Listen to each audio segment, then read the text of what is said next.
పిల్లలైతే మ్యాచ్ అవ్వదు madam. Identical twins ఒకే ఎగ్గులో form అవుతారు, అందుకే చూడడానికి ఇద్దరు ఒకేలా ఉంటారు. సో వాళ్ళకి డిఎన్ఏలో అస్సలు తేడా ఉండదు. మీ కస్టడీలో ఉన్నది ఐడెంటికల్ ట్విన్స్ అయితే ఈ హెయిర్ శాంపిల్ ఎవిడెన్స్ మీకు యూస్ అవ్వదు. కొంపతీసి మీ కస్టడీలో ఉన్నది ఐడెంటికల్ ట్విన్సా? అవును, నాకు అలాగే అనిపిస్తుంది. మాకు ఫస్ట్ నుంచి డౌట్ ఉంది, కానీ అడగలేకపోయాం. ఇంకొక సస్పెక్ట్ ఉన్న విషయం ఇద్దరికీ తెలియకూడదని మేమే హైడ్ చేశాం. అర్థమైంది. ఫస్ట్ ఫోటో ఎవిడెన్స్ దొరికింది, అది ఏ రకంగానూ యూస్ అవ్వలేదు. తర్వాత డిఎన్ఏ దొరికింది. డిఎన్ఏ కంటే ముఖ్యమైన ఎవిడెన్స్ ఏముంటుంది? ఇప్పుడు అది కూడా వేస్ట్ అని తేలిపోయింది. దొరికిన ప్రతి సాలిడ్ ఎవిడెన్స్ వేస్ట్ అంటే ఇక మేము ఏం చెయ్యాలి? వెక్స్ అవ్వకండి, నేను పొద్దు నుంచి దీని మీద రీసెర్చ్ చేస్తున్నాను. మనకి హెల్ప్ చేయడానికి సైన్స్ ఉంది. ఒక సింపుల్ మెథడ్ తో హంతకుడిని కనిపెట్టొచ్చు. వాళ్ళు ఐడెంటికల్ ట్విన్స్ అయినప్పటికీ ఫింగర్ ప్రింట్స్ వేరువేరుగా ఉంటాయి. డిఎన్ఏ సేమ్ గా ఉన్న ఫింగర్ ప్రింట్స్ తేడా ఉంటుందా? అదే ప్రకృతి మహత్యం. క్రైమ్ సీన్ లో ఫింగర్ ప్రింట్స్ లేవు కదా సార్, ఉంటే మీకు పంపేదాన్ని కదా. మీ వాళ్ళు ఎంత గొప్పగా వెతుకుతారో తెలీదు. నా సైడ్ నుంచి ఇద్దరిని పంపుతాను, మళ్ళీ ఆ ఇంటికి వెళ్ళండి. ఫింగర్ ప్రింట్స్ ఏమైనా దొరుకుతాయేమో చూడండి. హంతకుడు అన్ని ఎవిడెన్సెస్ ని చెరిపేశాడు అన్నారు. వాడు తనకే తెలియకుండా ఎక్కడైనా ఫింగర్ ప్రింట్స్ వదిలేడేమో వెతకండి. సగం ప్రింట్ దొరికినా చాలు, కేసు క్లోజ్ చేసేయచ్చు.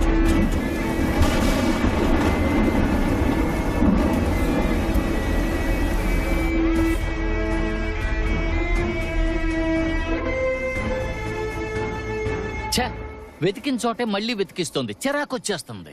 ఫింగర్ ప్రింట్స్ ఉంటే ఆ రోజే దొరకవా? వాళ్ళేమో ఇల్లంతా కడిగేశారు. ఫింగర్ ప్రింట్ కావాలంటే కొట్టుకెళ్ళి కొనుక్కు రావాలి. దమ్ము కొట్టాలని ఉంది. ఊరుకోన్నా, ఆ గయ్యాలి చూసిందంటే అంతే.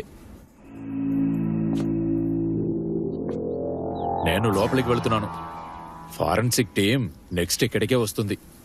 కళ్ళతో చూస్తే ఫింగర్ ప్రింట్స్ కనపడతాయా? అసలు ఇది ఫారెన్సిక్ వాళ్ళ పని.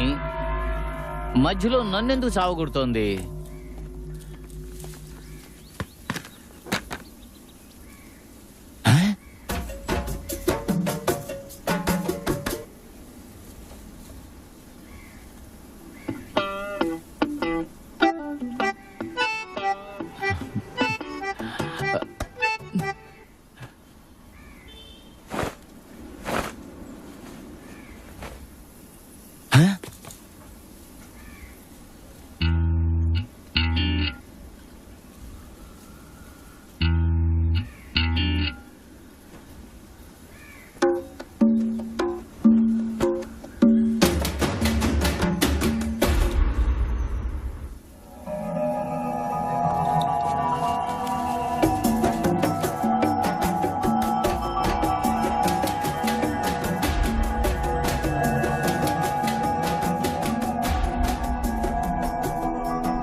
మ్యామ్,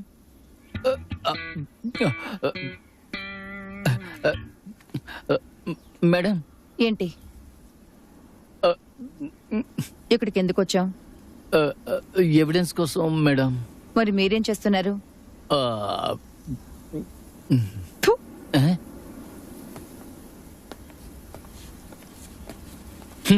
ఎవిడెన్స్ అని దుబ్బేస్తుంది. ఎవిడెన్స్ ఏమన్నా నా డిక్కీలో దాచుకున్నానా? చెప్పండి మేడం. మీ వాళ్ళ ఫింగర్ ప్రింట్స్ ఏవి దొరకలేదని చెప్పారు సార్. కేసు సాల్వ్ చేయడానికి ఇంకేదైనా సైంటిఫిక్ వే ఉందా సార్? సైంటిఫిక్ వే ఒకటి ఉంది, బట్ అది కొంచెం కష్టం. ఏదైనా పర్వాలేదు, చెప్పండి. మీరు మీ పోలీసు బ్రెయిన్ ని యూజ్ చేసే హంతకుడిని పట్టుకోవాలి. నేను ముందే చెప్పాను కదా కష్టమని. అమ్మ నాన్న ప్రేమించి పెళ్లి చేసుకున్నారు. ఇద్దరిళ్లలోనూ ఒప్పుకోలేదు. నాన్న లాయర్, అమ్మ బ్యాంక్ ఎంప్లాయీ. ఇద్దరికి కంపాటబిలిటీ ఇష్యూస్ ఉండేవి. అభిప్రాయ భేదాలు వచ్చాయి. ప్రేమించినప్పుడు తెలియలేదు, పెళ్లి తర్వాత తెలిసిందే.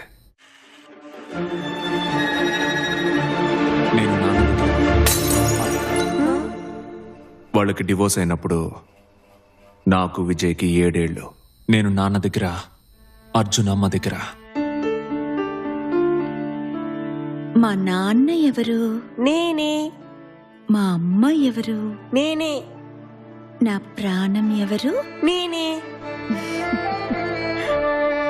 మీ అమ్మకు ప్యాకెట్ పిచ్చుందట, క్లబ్కు వెళ్ళేదని విన్నాను.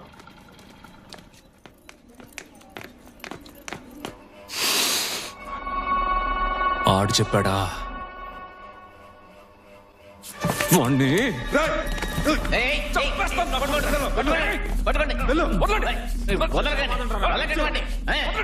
మోహన్ చెట్టి చేశాడు. ఒక ఆడది క్లబ్కు వెళ్తుందని ఇప్పుడే మొదటిసారి విన్నానయ్యా. నేను కూడా ఇప్పుడే వింటున్నాను సార్. కొడుకును కూడా తీసుకెళ్లేదట, అందుకే వీడు ఇలా ఏడిశాడు. గొప్ప తల్లి. వాళ్ళ ఫ్యామిలీలోనే మా అమ్మే first graduate, university gold medallist. ఆ విషయం చెప్పలేదు ఆ విజయ్ గాడు. కాలేజ్ అయిపోయాక బ్యాంకులో పిలిచి ఉద్యోగం ఇచ్చారు. మా అమ్మకి సహాయం కావాలని ఎవరొచ్చినా సరే చేతిలో ఏముంటే అది తీసి ఇచ్చేసేది. ఇదంతా చెప్పలేదా నాకు? ఆపరేషన్ చేస్తేనే బతుకుతారని చెప్పారు మేడం.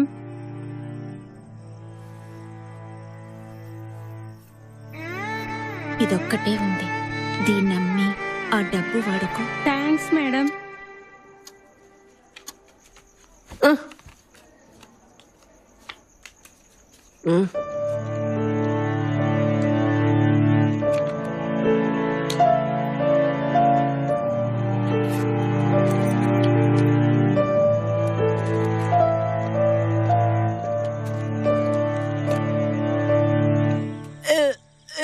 ఖాళీ కడుపుతో మిక్స్చర్ తిన్నావు కదా, అందుకే.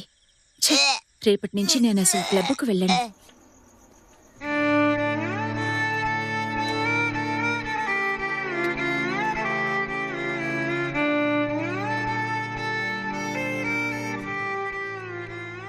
ఆ పేకాట మా అమ్మకి ఎప్పుడు ఎలా అలవాటైందో తెలియదు. అది ఒక రకమైన రోగమే. ఈ మధ్య దానికి లూడోమేని అని పేరు కూడా పెట్టారు. మా అమ్మ మనసులో ఏం కోపం, ఏం బాధ ఉందో ఎవరికీ తెలీదు. కానీ ఎన్నో ఏళ్ళు వాటిని మనసులోనే దాచుకుంది. ఆవిడికి మ్యారేజ్ లైఫ్ సెట్ అవ్వలేదు. ప్రెషర్, స్ట్రెస్ ట్రిగర్ అయిపోయింది. మనిషిగా పుట్టిన ప్రతి ఒక్కరికి ఏదో ఒక వీక్నెస్ ఉంటుంది. మా అమ్మకి పేకాట. అందుకని మా అమ్మ చెడ్డదైపోతుందా? ఏ, మీరెవరూ లంచాలు తీసుకోవట్లేదా? అంటే మీరందరూ చెడ్డోళ్ళేనా?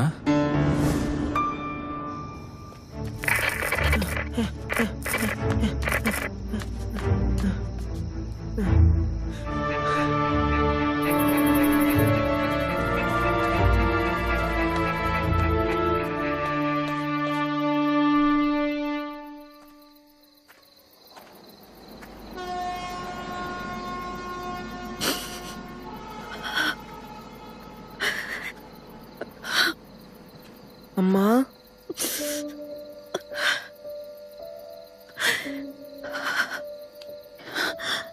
ఈ నెల కూడా జీతం మొత్తం పేకాటలో పోయింది. ఏం చేయాలరా ఇప్పుడు?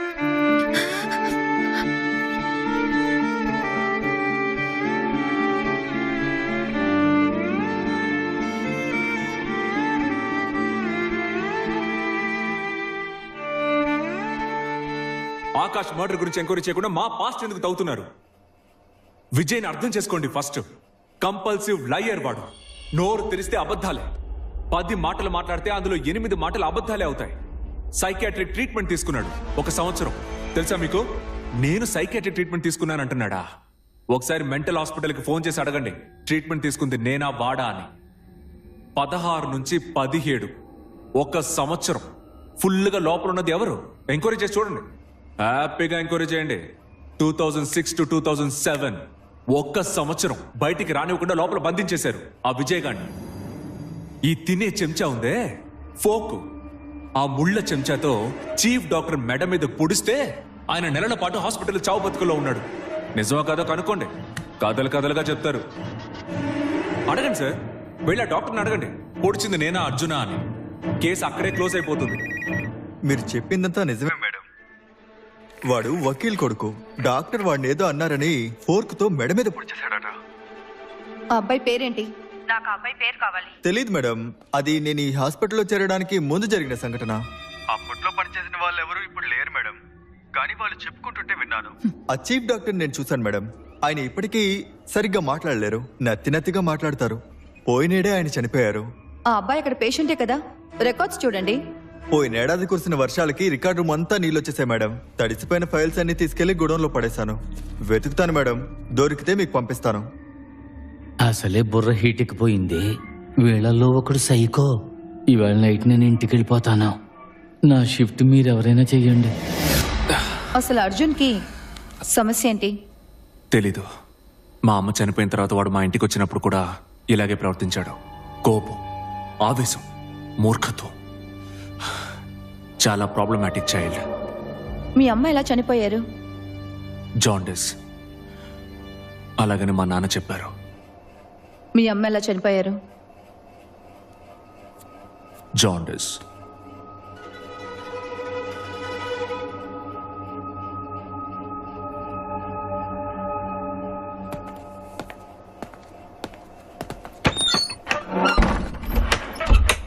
వీళ్ళ అమ్మ మరణంలో ఖచ్చితంగా ఏదో ఒక మిస్టరీ ఉంది. పూర్తి నిజం అర్జున్కి తెలిసి అనిపిస్తోంది. వాళ్ళ అమ్మ మరణానికి సంబంధించిన మొత్తం ఇన్ఫర్మేషన్ సేకరించండి. Okay madam.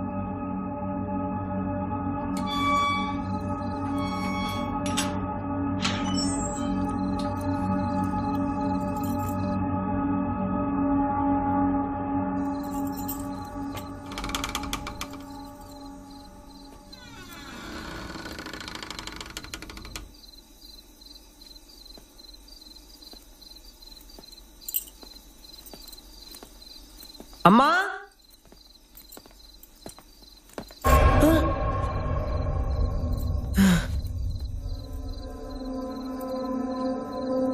నువ్వు లక్ష్మి కొడుకువే కదా? అవును. నిన్ను మీ అమ్మతో పాటు బ్యాంక్ లో వర్క్ చేస్తున్నాను. రోడ్డు మీద పడిపోయారు. జీతం మొత్తం ప్యాకాట్లో పోయినట్టుంది. డాక్టర్ దగ్గరికి తీసుకెళ్లాను. హై బీపీ ఉందని చెప్పారు. డాక్టర్ గారు కొన్ని టెస్టులు చేయించమన్నారు. 2 రోజుల నుంచి ఏమీ తినలేదనుకుంటాను. రెస్ట్ తీసుకోమన్నారు. నీకేదైనా హెల్ప్ కావాలంటే నాకు కాల్ చేయి. నా నంబర్ మీ మమ్మీ దగ్గర ఉంది, సరేనా?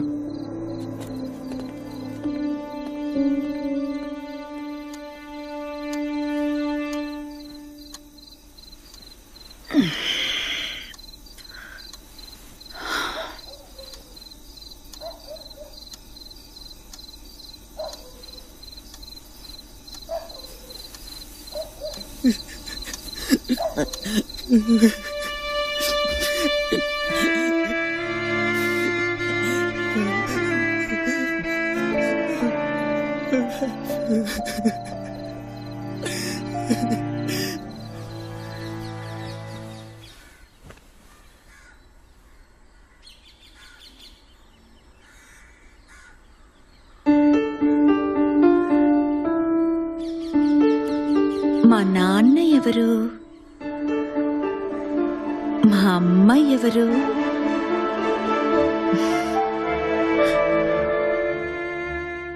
నా ప్రాణం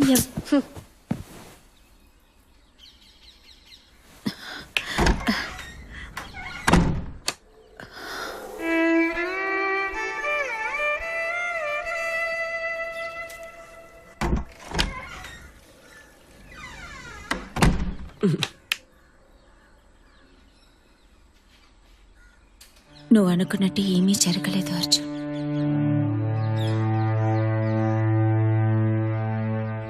ఇలారా.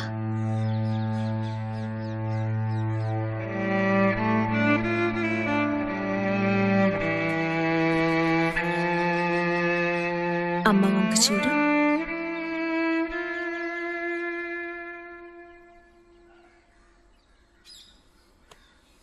నా గురించి ఎవరు ఏమనుకున్నా నాకు ఏ దిగులు లేదురా. నువ్వు నా ప్రాణం అర్జున్. నువ్వు నన్ను నమ్మితే నాకది చాలు నాన్న. అమ్మ ఎప్పుడు తప్పు చేయదురా.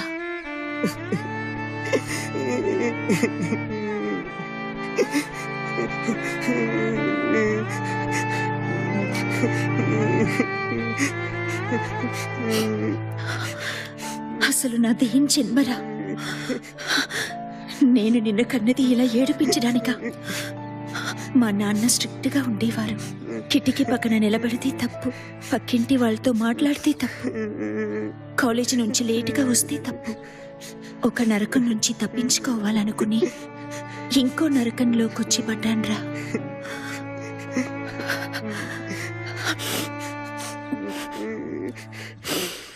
ఇంకెప్పుడు పేకాట ఆడండ్రా, నన్ను నమ్ము.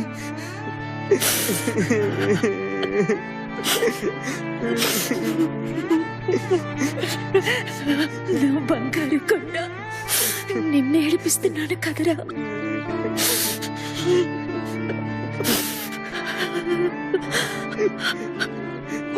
నేను మంచి అమ్మని కాదురా.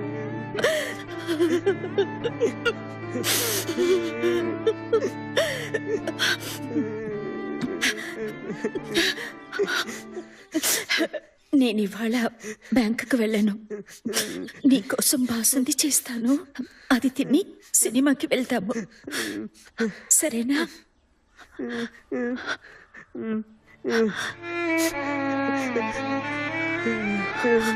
అర్జున్, స్కూల్ అవగానే తిన్నగా ఇంటికి వచ్చేసి. ఇవాళ ఫుట్బాల్ ప్రాక్టీస్ వద్దు, సరేనా?